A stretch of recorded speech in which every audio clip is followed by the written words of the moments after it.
Pacific, Pacific Waves TV. Nenyuge na neda, shiaraya. Pacific, shewa ikeno. Pacific Waves Radio. Ayage makaro merera. Pacific Waves TV. Wokone Pacific Waves TV.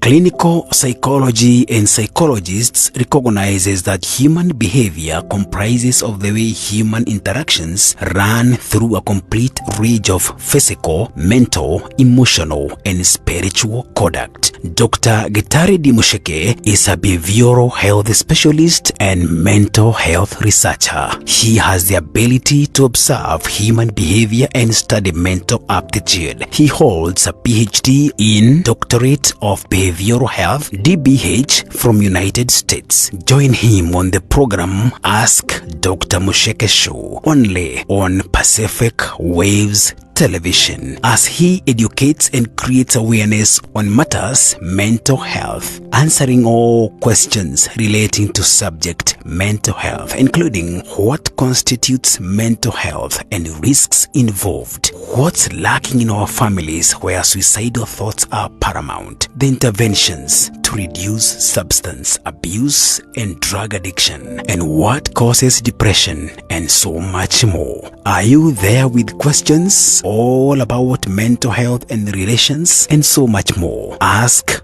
Dr. MUCHEKE, the best of the best, live on Pacific Waves Television, hosted by Kiari wa Prestige. Don't touch that dial. Ladies and gentlemen, this is one of the most phenomenal moments in the life and in the environment where mental health is very paramount to our health. Presenting tonight on this show is DR.GITARI MUCHEKE, PH.D. Doctor of Behavioral Health with a specialty of concentration and management, clinical psychology, behavioral health, mental health, and also a clinical health informaticist. I do have extent of very powerful experience in healthcare setting where I've worked more than 10 years. And I want to present to you the topic itself.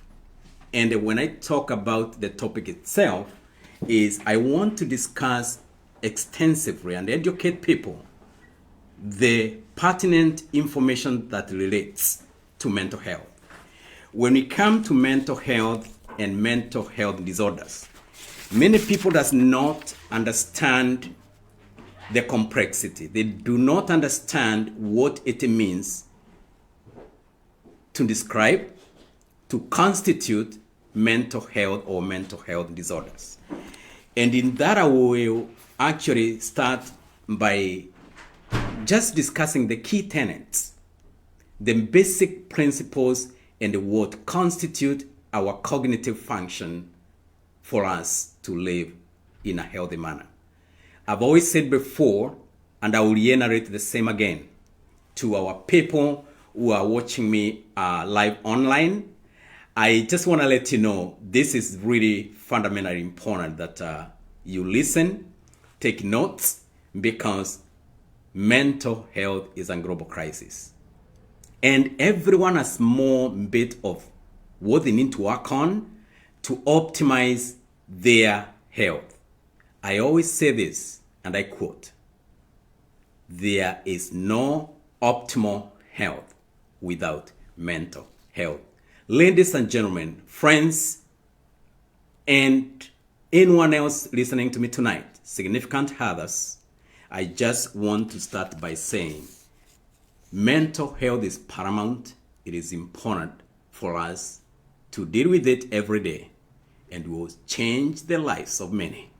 And if you want to live a happy life, think about what constitutes your mental health in terms of behavior, in terms of what you eat, in terms of environment, and in terms of other many risk factors. So when we talk about mental health, let's go back a little bit.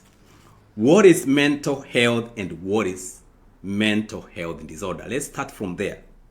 The term mental health implies the absence of illness or disorder or a disease that impact your mental and cognitive function. Mental health includes the emotional, psychological, social well-being, and as well as being or in your cognitive thinking, that is lack of cognitive distortion and clarity in making your decisions. It affects how we think, we feel, and act. It also helps determine how we handle stress, anxiety, emotions, and other basic key things that will make us really function or functionality to the best of our thinking. Mental health affects our physical health as well. How does that happen? If you are mentally disturbed, if you are mentally distressed, if you have stress, it means your physical mobility in terms of doing physical activities, involving in physical things that will make your day, they are impaired as well. So really we can see mental health, it is the overall and the optimal performance of your mental capacity. And this is supported by what you do every day, what you eat every day, how you conduct yourself every day, your behaviors, and how you relate with others, whether it's from a social perspective, a work, and other things. Stress has become a very key thing. Depression has become a very key thing. And this is something like we can avoid if we think about every day you want to make sure you are acting in the right way, you are socializing with other people in the right way, you are recognizing other people, and you are living a life of gratitude. What does mental health disorder mean if we don't do all those good things? If we lack the attribute that builds good mental health, what is expected to happen? We are expecting to have mental health disorder. And what is that? Mental health illnesses or disorders are health conditions involving changes in emotion, thinking, or behavior, a combination of both or single or complex symptomology or complex exhibition of both of either physical, emotional, psychological, and other compounded factors. Mental health illness, in fact, affects a person's thinking, feeling, or behavior as well as mood. If you see somebody has a mood swing, changes from happiness to sadness to suicidal ideation to self-harm, know that that person is experiencing a mental disorder. Mental health is characterized by clinically significant disturbance in individuals' cognitive, emotional, regulation, behavior, and other mental aptitude that will not be in synchronization with the right feelings, with the right moods, with the right functional capacity of your brain. That includes the transmission of your neurotransmitters, because they are all this now disturbed, mostly the two neurotransmitters, the dopamine and the serotonin. Those two are very critical in our daily lives. Dopamine will even impact your movement, your eating, your smell, and everything else. Serotonin will also be a key factor in terms of even your digestive system. It will affect even your neurotransmission, your cognitive behavior. And when we talk about the neurons, we talk about any disturbance of the way they normally function, including crossing at the medulla oblongata, to make sure that you think positively, because your body is a big factory. It is a big complex thing that neurons and other chemical messages work to complete the way you think and to make memory and to make sure you function in the right way. So once we start destabilizing the stimuli, when we start affecting our mental health, we're saying we are affecting the way dopamine as a neurotransmitter, as a chemical process in our brain works, the feel-good mood, the serotonin, the way it will make you feel like you want to sleep this time, you want to eat this time. All these chemical messages are affected by mental health disorder.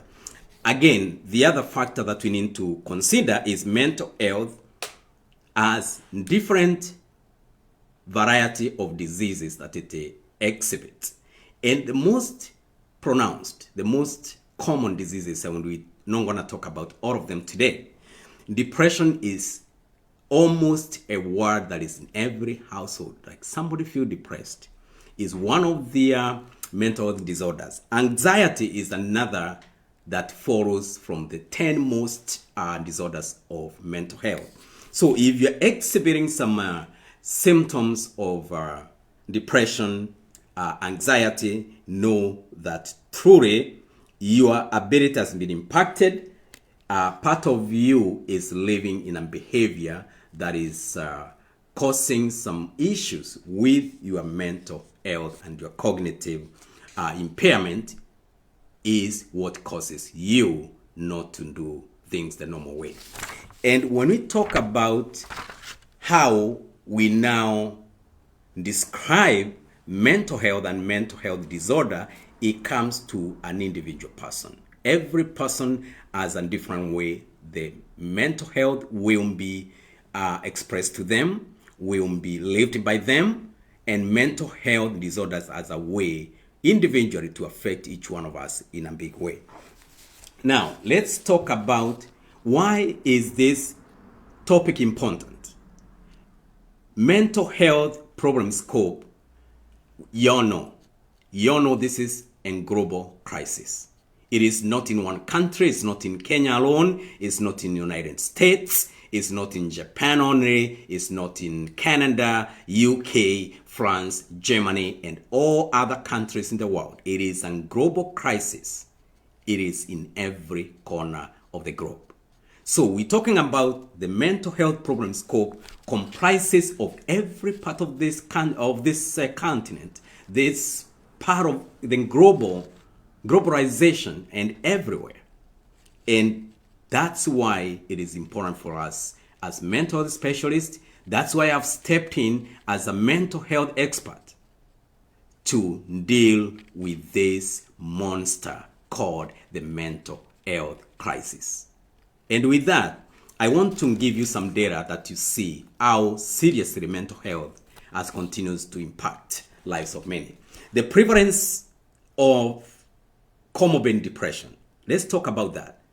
The prevalence rate of comorbid depression is on the rise worldwide. That is a fact.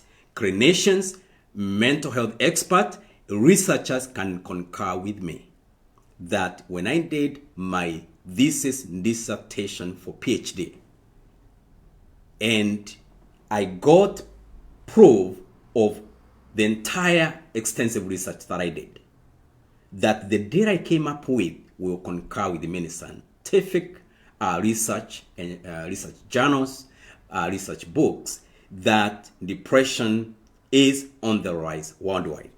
Depression is a common mental health disorder globally. 5.0% or more than 5% of adults are affected by depression. Just imagine the entire global population. More than 5% adults are affected by depression. About 4.4 world population, more than 264 million people, again, let me repeat those numbers. About 4.4% world population, more than 264 million people are impacted by depression, which is a mental health disorder. In United States where I live, just get these figures. In United States, as the highest number of cases of depression affecting more than our population here in the United States. So really, you can see the data is very consistent from the global platform to national level to the local levels. We're seeing explicit cases on depression on the rise.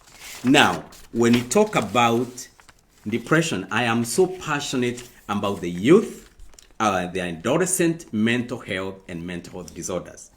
13% of adolescents account for the global mental health burden of disease. This is significant. You can tell this. If your kids, their performance in school is dropping, your kids don't do things the way they are used to do, your kiddos are not even eating well, your kiddos have started just doing things in a funny way, they have started spending more time in video games and other things, and then their mental health is starting to go down. You go to their school performance, it is dropping. Just know that those kiddos have been affected by mental health in one or the other. They need an assessment, and I'll talk about that, what we should do as interventions, and also the clinically proven ways, curative measures, including interventional approaches that don't require medication to bring somebody back to a normal emotional regulation. Suicide is the fourth leading cause of death among 15 to 29-year-olds around the world. Again, if suicide is the fourth leading cause of death for our youth, then we need to stop and think twice and say, we got a problem. We do got a problem that we need to address. I don't know how many students you've heard they have killed themselves in school. I don't know how many youths that you have heard that they have committed suicide, either dropping themselves from somewhere and go to the sea, and dropping themselves from the bridge, hanging themselves in schools, and just taking overdose medication, chemical dependency, substance abuse, and all other things they will try to do to self-medicate themselves, and we hear the student or our young kids are gone. Many parents are wiping up tears. Those have been left by their loved ones. Youths, we have to do something. I have already said, if we cannot do everything, we can do something. I am very passionate about this topic, and the youth are one of the populations, vulnerable population that I want to work with to even save a life. A day, in 2 days, in months or years, that is very profound to me. Globally, 1 in 7 10 to 19-year-old experiences mental health disorder. That is the bad news.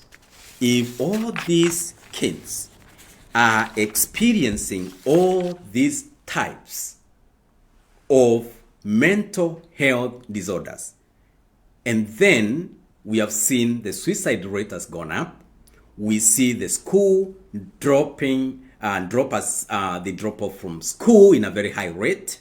We see teenage pregnancies are going again are rising up. We see a lot of interplay of the youth. Then we must continue to pursue ways and means to save our people. One of the ways I have done, and I want to really talk about this, is what are some of the just simple symptoms that we can recognize that somebody is sliding or is going down to the route of having a mental disorder. I'll start by saying, just observe simple things from home. Very simple things from home.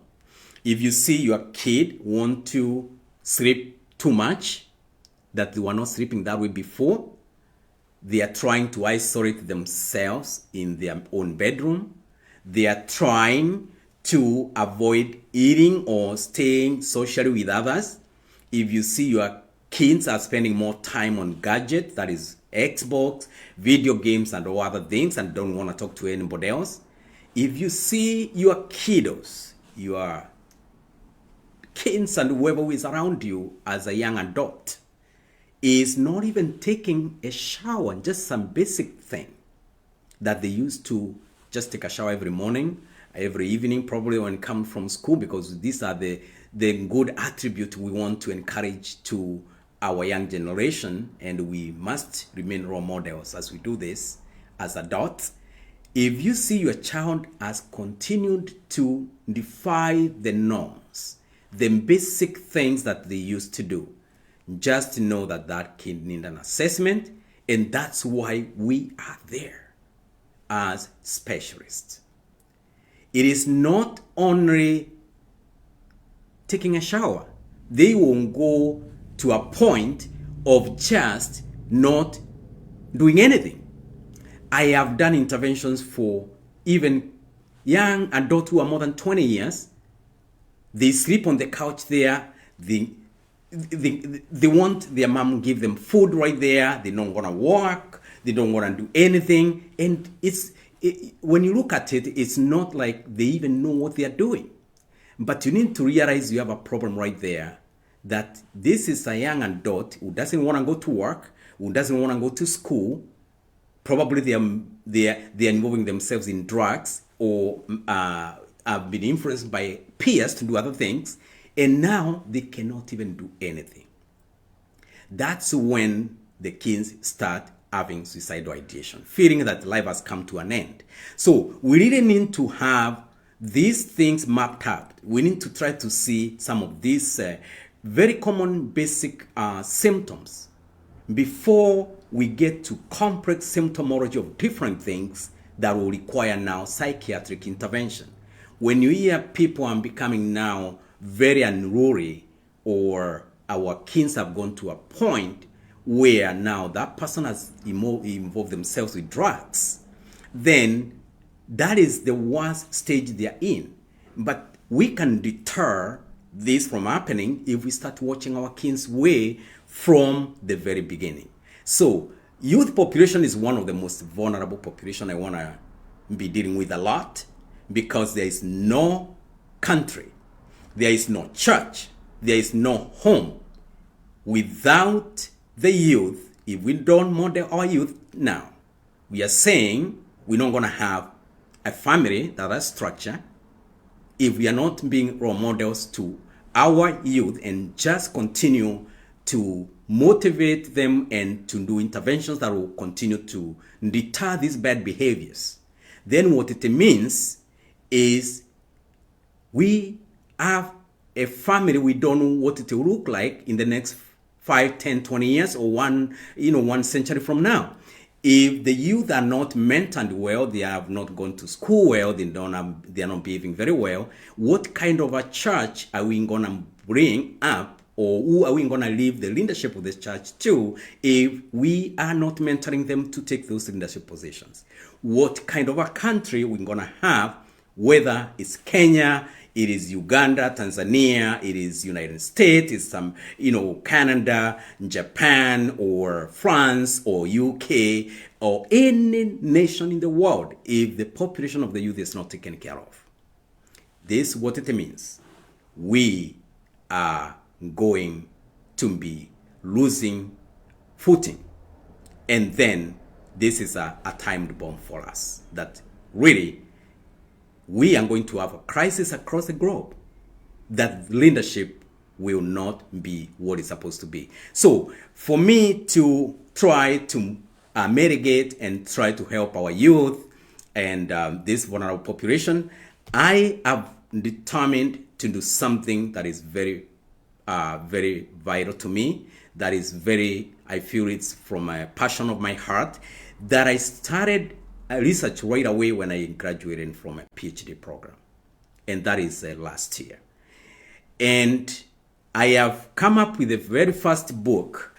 This book, it is an intervention book to help our youth set up their goals. And I want to speak about 3 things about this book as we help our youth. And I want more people to come up with resources to do these interventions. I work as a mental health specialist, and I deal with the population from 10 to 12 to about 25 years every day in clinical settings.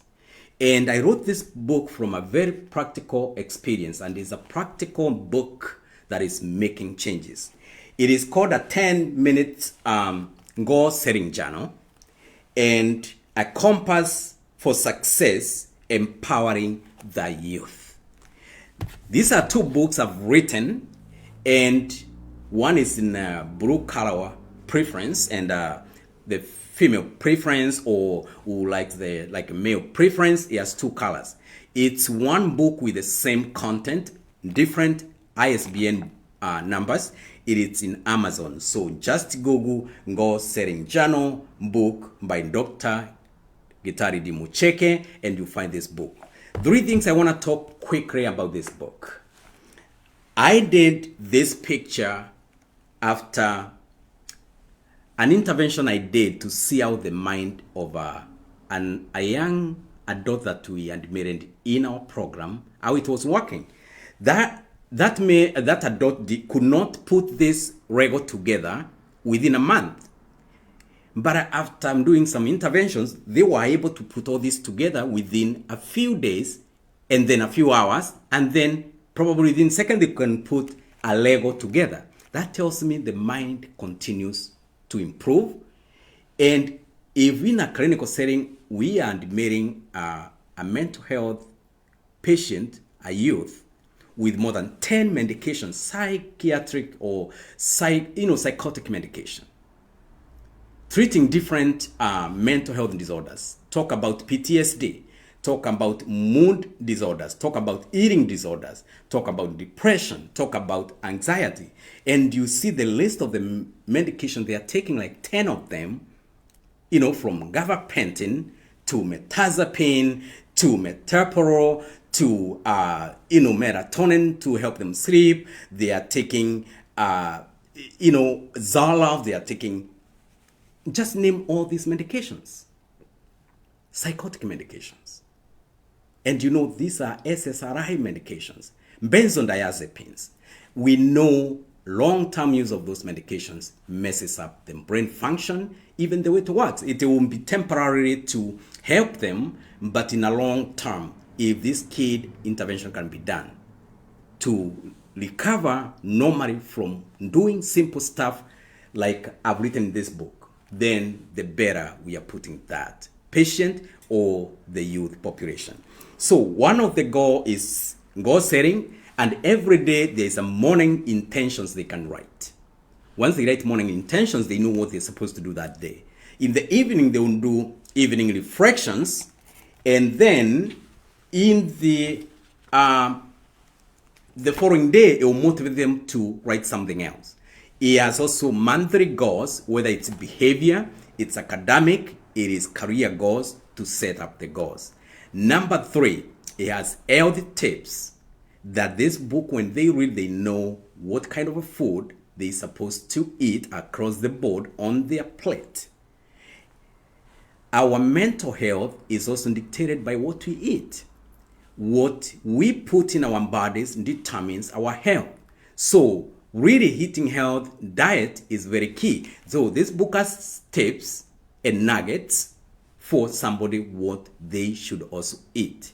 The hydration, how much water they should take, how much of water an adult male or adult female should take. All these things in your plate, in my plate, what am I supposed to put there as the health diet? Number 4, it has a page, 1 or 2 or 3, that will talk about the myths and facts of mental health. So it has pages that will educate one person, 2 or 3 or millions of people who read this book what mental health is and what mental health is not. So really, if you look into the book itself, is a summary, is a journal, but it will give you the nuts and bolts to be able to set up your goals. So these are 2 books I've come up with. They are available in Amazon. They are available with me. If you reach to me, I can have a way for these books to get you. Each book in Amazon has a pricing. If you check with me, I have hard copies. It goes $50 for every book. It covers more than 4 months, and you can buy after 4 months. If you don't want to buy after 4 months, you can keep it as a template, which has set you to know what to do every day. But these books are available. I'm coming up with my 3rd book that will cover the more than 250 mental health disorders, basic ways of deterrent value of how one should avoid mental health, and analyzing those mental health with interventions, risk factors, and the coping skills. So I'll be coming up with that book very soon. Keep in touch with me. The other area that I want to discuss is what are the other areas of concern, of interest that we really want to foster in mental health. When we talk about mental health, let me go back and talk about the risk factors. Risk factors can be huge, can be either be environmental, can be behavior, can be lifestyle, can be genetic predisposition. But truly, lifestyle has been determined to be the biggest cause of mental health. So if we change our behavior, our lifestyle, it means we can really be able to cut off from some of these diseases, mental health. One of the things we are not doing as a population, no one wants to accept the fact that they are not thinking okay. And let's start there. So what are you supposed to do if you feel your mental health is not at optimal? When you feel like you have an headache and you continue taking over the counter medication, you're supposed to stop and think that something is wrong. If you are lacking sleep every night, you go to the bed, you're tossing around, you know that is a problem. For those that their sexual relationship has continues to deteriorate, and I'm talking about even couples here, families here, we have seen marriage, divorce rate is also going up very much. Nothing is out of scope, but something is out of ordinary that people are not addressing simple things. And when you see family breaking apart, separation, divorce cases, all these things, most of them as psychologists, as mental health specialists, when we get to do family therapies, we come to realize simple stuff that should have been done have been neglected, and they have ended up a family separating or divorcing, and kids are left all over.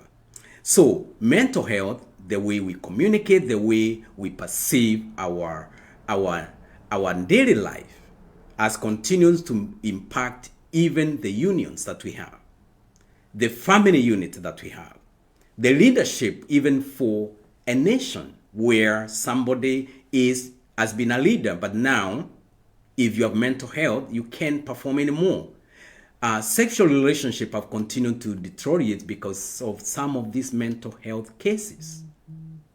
If you have a good mental health aptitude, you should have, or is a recipe for a good sexual relationship or any other relationship that you have.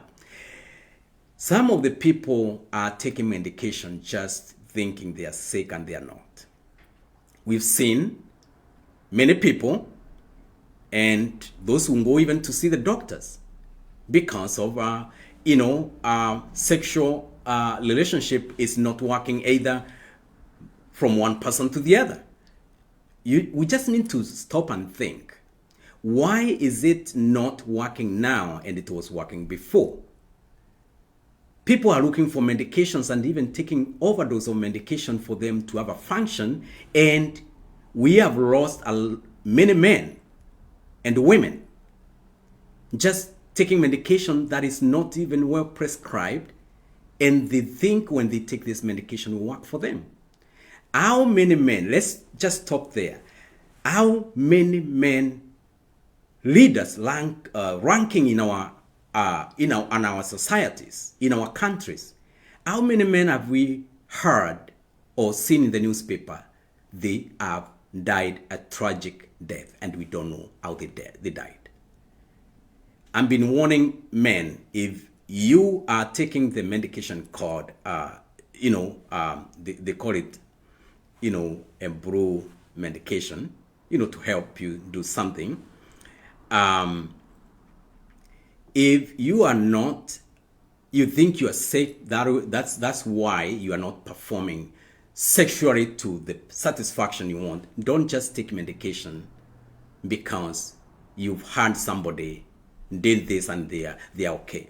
There is all this misinformation and people buying medication from over the counter without doctor's prescription, and then taking that medication and they think, oh, they will make me feel better, or I'm going to perform better than I was. Many of men who have died, or even women, they have been put in that position just because they lacked information of what they should do. For this session, I would say, as I conclude, doing a simple assessment with your specialist through a PHQ-9 and a PHQ-7 to see whether you have any depression or anxiety is a great thing. That's where we should start. If you feel overall your mental health capacity is not working to the optimal, I encourage, even if you don't have a PCP, a primary care provider, talk to somebody and they'll put you to an assessment. When we do a PHQ-9, a patient health questionnaire 9 or 2, will ask you questions: how you feel, have you felt like you want to kill yourself, have you felt like you are sad all the time, have you felt like you don't want to do anything. Anxiety, the same thing. GAD 7, generalized anxiety and disorders, 7 questions, 7. We will do that and we will give you the number that will know you have one of these disorders or not. So with this, as I conclude, the problem scope of mental health, and I want to drive these points very clearly, is global, it is international, it is national, it's local, it is to the grassroots. Anyone can suffer from mental health. Number 2, our youth have been impacted by mental health and is one of their most vulnerable population. Women population has also continued to suffer due to mental health. Men have continued to suffer and not talk about mental health. Demystifying the facts and the myths of mental health becomes very critical. And as we conclude, I want to say this again, and I will repeat.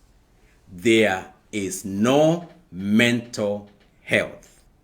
There is no optimal health without mental health, because mental health constitutes the ability to function cognitively and to deliver the best to your knowledge and make profound decisions. Thank you all for listening to me.